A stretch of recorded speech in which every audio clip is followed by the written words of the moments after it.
Estamos ya de vuelta con A las 8:45. Iniciamos con esta segunda jornada de entrevistas de la noche en este lunes 26 de enero. Y una de las noticias más importantes en el día tuvo que ver con la conformación de la Comisión de Derechos Humanos en el Congreso de la República. Es importante por diferentes razones. Una de ellas por ser la más grande en el Palacio Legislativo, pero además porque es la encargada en este año de definir quién será el próximo procurador de los derechos humanos. Para poder abordar este tema nos acompaña aquí en el set de A las 8:45 la presidenta de la Comisión de Derechos Humanos, la diputada Patricia Sandoval, y también Neri Rodenas, director ejecutivo de la Oficina del Arzobispado de los Derechos Humanos. A ambos, buenas noches y bienvenidos.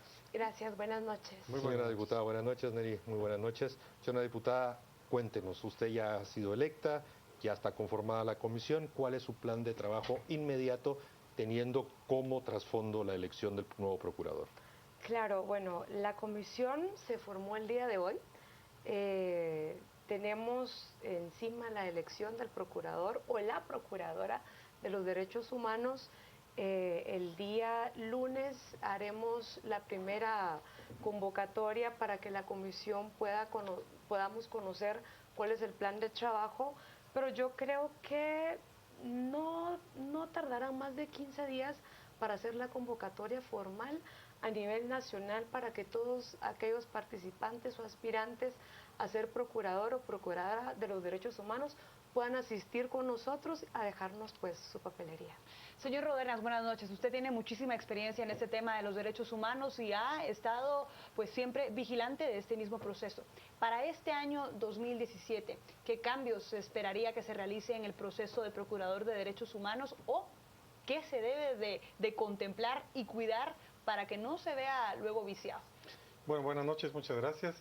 Definitivamente el proceso de elección de un nuevo procurador o procuradora a los derechos humanos es un proceso que es bastante auditado por la sociedad civil. Es importante pues que como comisión de postulación, una comisión que está contenida en la Constitución Política de la República de Guatemala, la única comisión, es necesario pues definitivamente que en esta integración, obviamente los diputados que están representando a los partidos políticos puedan trabajar pues con absoluta transparencia. Dentro de otras elecciones, ya sea en la Corte Suprema de Justicia y en otros espacios, pues se ha pedido mucho pues que se pueda escuchar, por ejemplo, a las organizaciones de la sociedad civil, sobre todo porque nosotros tenemos propuestas, como por ejemplo el hecho de cómo se van a ponderar los diferentes, o cuáles van a ser los criterios que se van a tener para poder ponderar adecuadamente a los candidatos o candidatas que puedan presentarse, que todo el proceso podamos conocerlo. Es necesario que se cumplan los principios de la ley de comisiones de postulación, que exista publicidad, que exista precisamente transparencia, que se pueda pues realmente tener un seguimiento en todo momento de este proceso y sobre todo lo que las personas que se puedan elegir para la terna que tendrá que decidir el Congreso de la República sean personas idóneas. Obviamente que tengan conocimiento del tema de derechos humanos, que tengan profesionalismo porque este puesto es un puesto en el cual se necesita precisamente defender los derechos del pueblo, hacer valer la Constitución y otras leyes, defender precisamente la dignidad del ser humano y las personas que esperamos nosotros que lleguen a este puesto sean personas que efectivamente lo hagan en la práctica. Señor Rodenas, en lo concreto, viendo las elecciones pasadas, ¿hay algún tema que la comisión en particular y específico deba de cuidar? Vimos lo que pasó en el año 2014 con la elección de los magistrados de la Corte Suprema. No obstante la fiscalización y vigilancia que hubo de sociedad civil, pues vemos lo que ha pasado. En este caso concreto, ¿qué sugieren ustedes a la señora presidenta de la comisión que tome en cuenta porque ya está convocando para el 30 de enero? Que todas las sesiones que se tengan podamos, la sociedad civil en general, tener espacio para poder llegar, o sea, conocer las razones. Obviamente las organizaciones podríamos también en algún momento proponer muchísimas cosas y precisamente en esos espacios nosotros esperamos de que no hayan pues reuniones fuera, que no se conozcan y que después pueda cuestionar y puedan viciar este proceso. Nuestra petición, señora diputada, precisamente va en esa línea, ¿verdad? Nosotros necesitamos después no cuestionar y que pueda realmente afectar un proceso eleccionario porque se pudo haber cometido algún tipo de error, que se ciñen que se ciñan precisamente por los procedimientos que estén plenamente establecidos, ¿verdad? Y que no haya interferencia por ninguno de los poderes del Estado. Ahora, diputada, ¿qué experiencia añade usted en temas de derechos humanos para presidir esta comisión que, como dijimos en el inicio, es realmente importante? Bueno, yo creo que lo principal es tener esa capacidad de comprender y de ser defensora de los derechos humanos. No es necesario tener una experiencia ni doctorados para comprender que hoy, si no estamos en verdad comprometidos a apoyar a todos aquellos necesitados, si no estamos comprometidos, si no entendemos que con pobreza no hay derechos humanos, si no comprendemos que con corrupción no hay derechos humanos. Pero, diputada, ¿cómo podríamos entonces determinar quién es un defensor de los derechos humanos? La ley es clara, te habla sobre todo aquel que quiera ser procurador de los derechos humanos, por ejemplo, y te dice que debe ser idóneo. A mí me gustaría basarme en esto. Vamos a basarnos a lo que dice la ley, pero también a esa calidad humana, a esas personas protectoras de todos y todas aquellos defensores de los derechos humanos. Y quiero aprovechar este espacio para responderle acá a su petición, que en efecto la Comisión de Derechos Humanos está abierta para que puedan todas aquellas organizaciones que quieran acompañarnos, para que este sea un proceso de selección transparente, para todas aquellas organizaciones que están en beneficio de todos aquellos, los menos privilegiados, de todos los que están buscando la defensa de los derechos humanos. Señora Presidenta, sus palabras han sido elocuentes y creo que todas las compartimos. Permítame hacerle una pregunta muy concreta. Claro que sí. El día de hoy el Ministerio Público y la CICIG imputó como sindicado de autor intelectual a un compañero de bancada suyo, que violó flagrantemente un derecho humano al ordenar aparentemente el asesinato de 2 periodistas. Como presidenta, ¿cuál es su posición? ¿Qué va a hacer? Porque ya tenemos que pasar de las palabras que he expresado a un caso muy específico de un compañero de bancada suyo en el Congreso. A la práctica, bueno, en realidad yo creo que esto ya le compete al Ministerio Público ver cuáles son los procedimientos. Nosotros seremos muy respetuosos del proceso, pero como ser humano, yo creo que también, no solo como compañero y colega, sino como ser humano, pues tiene derechos y ver que no se le flagelen sus derechos.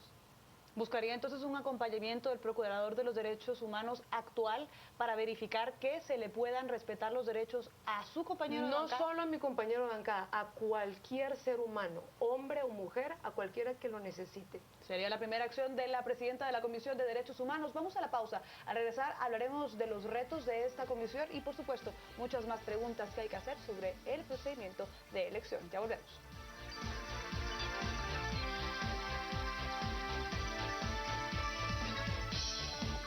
Esta no hay...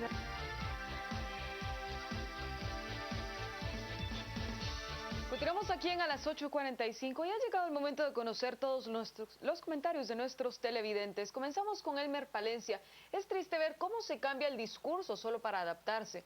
No hay convicción ni con la insistencia de los diputados. Lo que se necesita es la reactivación de la pena de muerte. Basta de defender a los delincuentes y asesinos. Y Mario Figueroa, la señora Patricia Sandoval es la misma que quería evitar el abuso de la ley de violencia contra la mujer.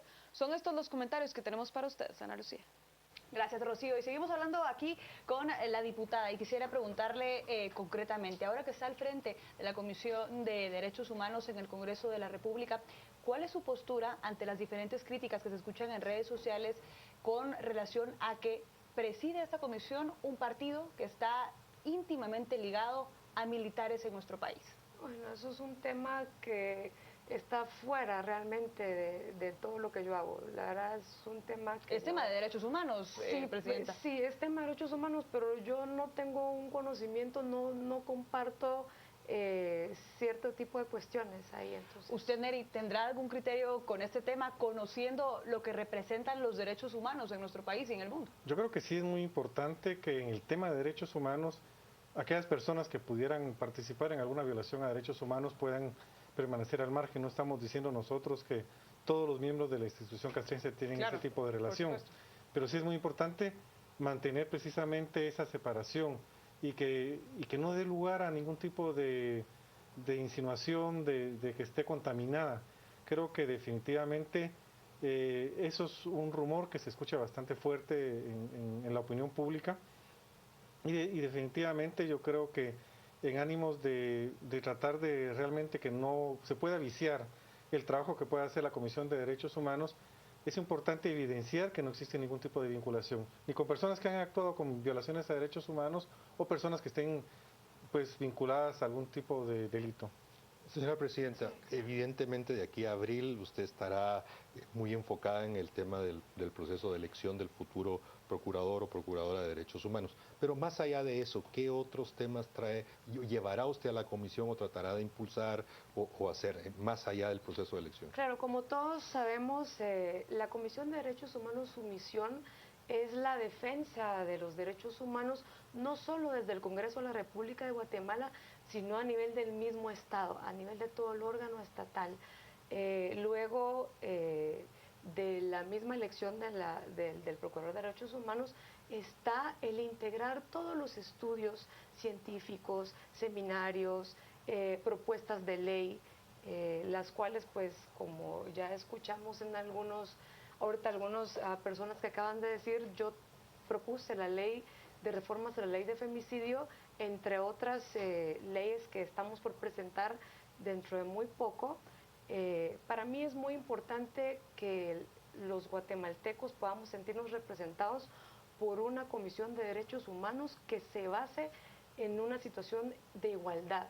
Creo que con pobreza no puede haber derechos humanos. Voy muy enfocada sobre ese término de forma personal como diputada y como presidenta de la comisión también. Entenderíamos, señora Presidenta, que usted va a volver a impulsar las reformas a la ley Así contra el es. femicidio. Y otro tema, COPREDE. COPREDE está siendo ampliamente cuestionada como algo que no está funcionando, que está gastando mucho. ¿Cuál es su opinión sobre la Comisión Presidencial de los Derechos Humanos? Bueno, yo creo que todo aquello que se conforme, es que las ideas son buenas. Cuando las ideas y en materia se cumplen es magnífico. El problema es cuando ya hay sesgos y no logramos tener los objetivos. Pero si las cosas se pudieran dar por lo cual el espíritu fue creado, la COPRED, o sea, yo estoy de acuerdo. Y el trabajo de nosotros, los diputados, es fiscalizar este tipo de situaciones. Señor Rodenas, concretamente, para este año 2017 o para la nueva gestión de quien será el próximo Procurador de los Derechos Humanos, ¿cuáles son los principales retos con la coyuntura actual guatemalteca? Bueno, yo creo que sí es importante hacer un trabajo bastante fuerte en la prevención de las violaciones a derechos humanos. Estamos hablando entonces de que es necesario trabajar mucho en la educación hacia funcionarios, empleados públicos y sobre todo hacia la ciudadanía en general, que tiene que conocer sus derechos e implementarlos y saberlos defender. Eso es un tema bastante importante, pero sin embargo también Guatemala sigue trabajando en temas de justicia en general, justicia transicional, y es importante también proponer que el ciudadano guatemalteco común y corriente pueda tener ese acceso a la justicia que es tan importante y necesario y un cimiento para el propio país. Diputada, el año pasado usted tuvo un enfrentamiento con quien en ese entonces era el presidente de la bancada FCN Nación. Incluso el jefe de bancada. El jefe de bancada de la bancada FCN Nación. Así es. Hubo un intercambio de denuncias, de señalamientos públicos y en su momento, hace tan solo algunos meses, se habló de que usted sería expulsada de la bancada FCN. Ahora, ¿qué apoyo cuenta o podría decirse que sí tiene el apoyo de la bancada FCN Nación para gestionar los proyectos que he hablado? Pues yo creo que lo que podemos ver es que el problema con el diputado. lo que podemos ver es que hoy por hoy soy la presidenta de la Comisión de Derechos Humanos y eso se obtiene a través de los votos de forma democrática. Entonces con eso te habla un respaldo al cual yo tengo de mi bancada. ¿Considera usted al diputado Galdames, quien también se ha dicho que ha sido uno de sus compañeros en el hemiciclo parlamentario, como un defensor de los derechos humanos? Yo diputada? no podría hablar sobre un colega, la verdad, somos 158 compañeros y no podría hablar de ninguno en específico. Podría hablar en casos concretos de no colegas, pero de sí quienes fueron sus familiares que están ahora siendo señalados por diferentes temas, su ex esposo, para ser los un poco más específicos. Mis familiares. Sí. Bueno, mi ex esposo, yo me divorcié hace 7 años. Yo no sé si ustedes ya le han preguntado a la esposa actual de él cuál será la situación. Pues la verdad, yo la desconozco. No, hablamos de su postura en temas de derechos humanos para poder darle un acompañamiento a un guatemalteco que está enfrentando un proceso de justicia o que está por... La ley es clara y ahora y aún más como presidenta de la Comisión de Derechos Humanos. La ley es clara con respecto a defender los derechos humanos. Exacto, la ley es clara. Entonces, ¿por qué deberíamos tener algún privilegio o no con mi ex esposo, por ejemplo? Porque debería de velar también por la protección de sus derechos, ¿no? Entonces, eso es lo que haré. Ok, esa es la respuesta. Bueno, pues yo les quisiera agradecer su presencia. Señora Presidenta, muchas gracias por estar aquí. Le deseamos un éxito en su gestión, en el proceso de elección. Señor Ródenas, pues bueno, la sociedad civil hará lo propio. Excelente a ambos, muchísimas gracias por aceptar nuestra invitación hoy en A las 8:45, pero por supuesto que la discusión aquí en Canal Antigua y específicamente en A las 10 p.m. sigue no solo en el tema de derechos humanos, sino que muchas otras noticias de coyuntura. Marjorie, Fonan, buenas noches.